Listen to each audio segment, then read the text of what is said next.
Jutros nisam mogao da ustanem iz kreveta.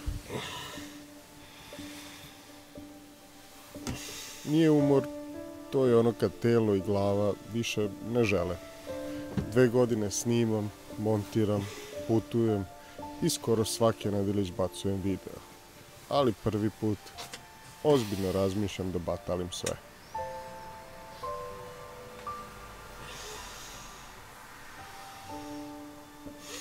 Došao je moment kad više ne mogu da se pretvaram da je sve lako. Vreme da vam pokažem surovu istinu, kako zaista izgleda konstantno snimanje, život na točkovima i borba sa sobom.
Ali da bi shvatili šta se tačno događa, ajmo od početka. Rođen sam ja vrlo mlad, kao beba. Dobro, nećemo toliko od početka. Ali pre 1-2 godine sam počeo da snimam za YouTube. To je bio neki beg od programiranja koje u tom momentu je bilo izuzetno dosadno, smarajuće, izvlačilo je svu energiju. Ja sam više od 15 godina u programiranju. Dolazili su loši projekti i jednostavno mi je, sam rekao, dosta. I tako sam se na kraju ja prebacio na YouTube. Ovu epizodu podržali su KS Shoes, domaća firma koja pravi vrhunske cipele za planinarenje. Pored njih na sajtu možeš pronaći i lovačku, radnu i taktičku obuću. Pronađi svoj par i kreni u avanturu već danas. Počeo sam prvo da snimam tako malo o prirodi i da bi na kraju ubacio ideju o kamperu, odnosno ne ideju, nego da prikažem svoj kamper i taj video je jednostavno buknuo. Nije mi jasno ni kako ni zašto, ali to se nije videlo kod nas pre, nemam pojma, ali se masa oduševila. Čak i novine su počele da pišu, ali su naslovi bili toliko glupi da ne znam šta bi rekao za naš novinarstvo. Bravo. Tako da nastavio sam da pričam malo o kamperima i shvatio sam da tu postoji jedna praznina koju valja popuniti na YouTube-u, a to je malo priča o kamperima. Shvatio sam da i dalje dinosaurusi od pre 500 godina pričaju kako i dalje ne možete da registrujete kamper, što je naravno moguće, što i dalje pričaju koliko je para potrebno, što ovo, što ono, uglavnom ubiju vas u pojam. I ja sam počeo da polako te mitove čistim i da ljudi koji ja sam pre 10 godina želeo da isto taj kamper da napravim, ali jednostavno odmah na početku dođe neko i kao ne možeš ti to registrovati i to je to.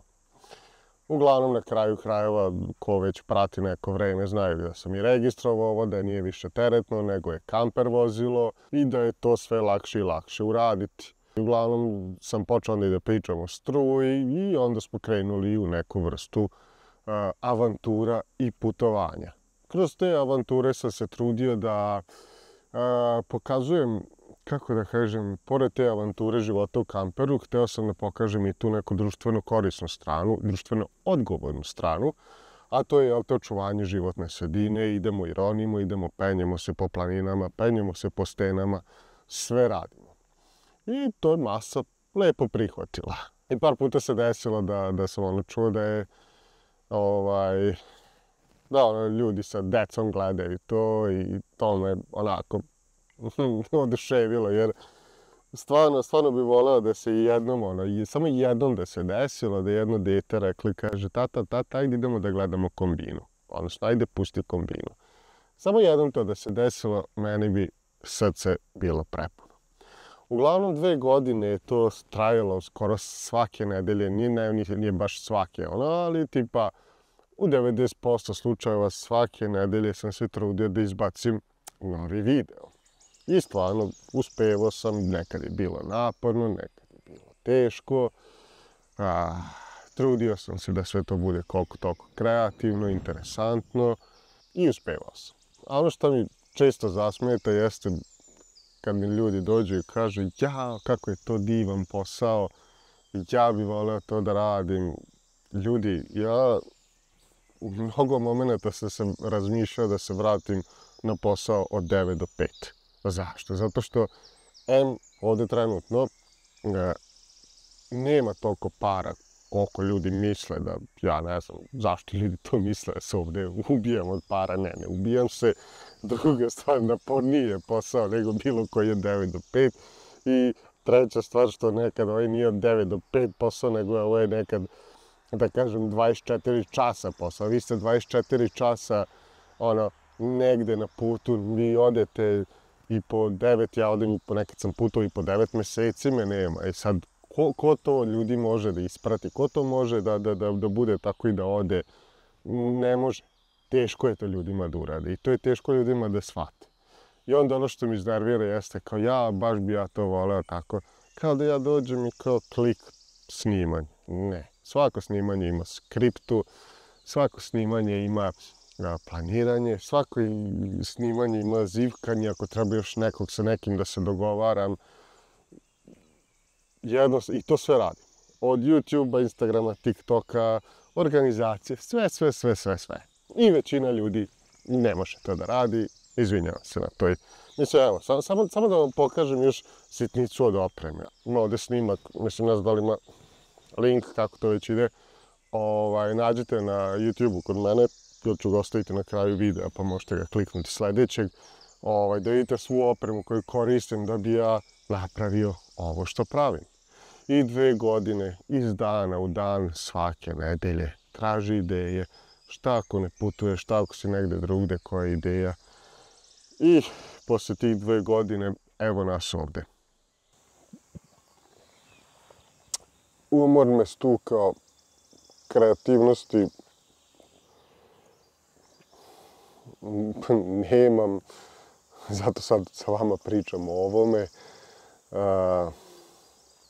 Mentalna snaga, 0, bukvalno sam se jedva nakanio 2 puta da stavim ove kamere ovde, 2 puta, zato što sam otišao gore na Brankovac i tamo nije bilo nikoga. Rekao, ajde, možda ni neće dolaziti, nažalost. Dok sam ja sve kasnije spremio, došlo je brdo mase, kako ja se spakovao i ušteko se ovde. I umori vas to. I to je sasvim normalno. Sad, u nekim normalnim poslovima, od 9 do 5, vi možete da grbavite, da tako kažem. Vi možete sporije da radite, vi možete da se prijavite, da ste bolesni, ne znam. Nažalost, u YouTube-u, u svetu sadržaja, pravljenja sadržaja, te stvari su malo drugačije. YouTube kao algoritam, postoji algoritam koji smo 1000 puta čuli,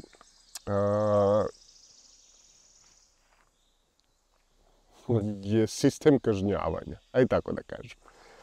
Vi ukoliko ne objavite jedne nedelje video, YouTube će biti u fazonu, aha, okej, nisi redovan, manje pregleda.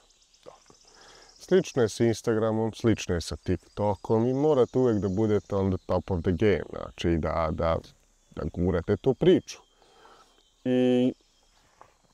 I to je jednostavno jedan veliki problem. I svake nedelje morate nešto kreativno da izbacite. Ako izbacite nešto loše, bude dosadno, masa ne gleda YouTube i u fazonu, aha, okej, manje pregleda za tebe. I to je ono što trenutno nas, što mene trenutno ubija. Tako da, koliko gledate, obavezno se subscribe-ujte i lajkujte ovaj video, ostavite komentar što da ne, kako bi nas malo algoritam više zavoleo. Uspeh kanala i bilo kakav uspeh nikad nije ovakav, nego je to pun uspona i padova. I to je sad problem i sa YouTube-om, što YouTube kažnjava ljude, kažnjava kreatore. I morate svake nedelje da izbacujete sadržaj. I to je ono što često kreatore ubije u pojam. Što vi svake nedelje morate nešto da izbacite. I eto sada nas ovde pričamo o mentalnom zdravlju zbog YouTube-a. Uglavnom, umoran sam. Mislim, ne umoran, nego mentalno sam iscrpljen. Gotov. I tu dolazimo do pitanja kako je to sad u kamperu. Pa, ne znam kako da ovo opišem, ali kamper jeste sloboda. Ali ipak postoji druga strana novčića, medalje, čega već. Kamper jeste sloboda, ali kada se osjećate ovako, kao ja trenutno, možda mogu da kažem da je kamper zatvor. Jer jednostavno zidovi kao da su sve manji i manji, jer sam ja deblji ili oba. Znači kada se prostor sužava oko vas, sve vas onako malo živcira. I ono što u ovom momentu sigurno mogu da kažem jeste da vi ako se ovako osjećate, znači ako provodite dugo vremena u kamperu, jedno je izlet na nedelju dve, ali ako provodite dugo vremena u kamperu, postoji jedna gadna realnost, a to je ukoliko se loše osjećate, ako ste u kamperu imam utisak da ćete se još lošije osjećati. Jer, znači, ne do Bog da vam nestane vode, a vi ste ili bolesni ili iscrpljeni mentalno, šta god, ne do Bog da vam nestane vode i vi sad morate da tražite vodu. Da imate problem sa strujom, da vam radi, ne radi grejanje. To su te stvari koje, ubile bi me u pojam.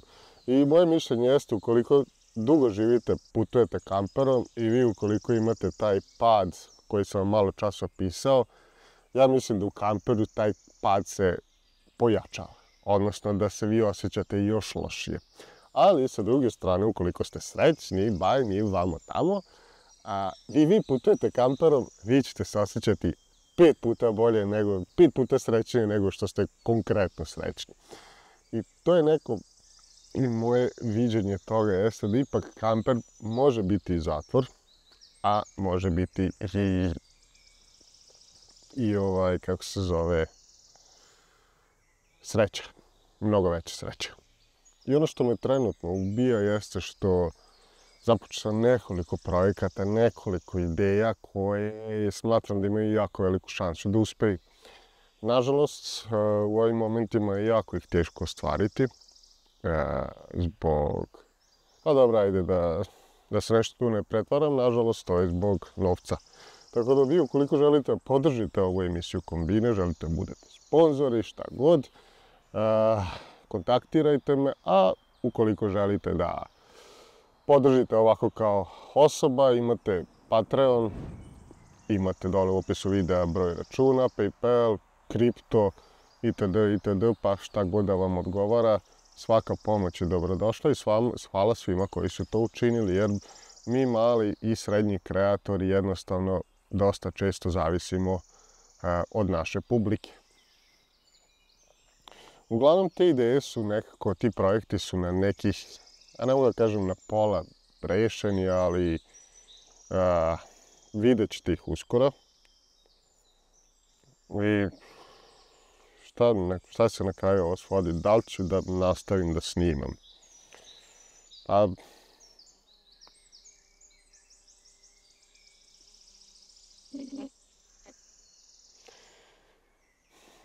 mislim da hoću. Mislim, ne da mislim, nego hoću. Jer dosta je glupo sad stati. Ja mislim da nisam udario u zid, da se nisam burnoutovao, da ne znam gde sam, nego jednostavno da je došao taj moment kad ako ništa treba sesti ovako popričati sa publikom, mentalno se opustiti. Tako da ukoliko imate neke probleme, pišite dole u komentarima, ovo je danas ispovedaonica Ne znam što više dalje da pričamo. Hvala vam puno što ste gledali. Ovo nije pecanje za pažnjom, što bi se reklo, nego jednostavno neki realni moment koji se, ja smatram, svima nama dešava i da će proći. Hvala vam puno što ste gledali i vidimo se u narednoj epizodi. Pozdrav!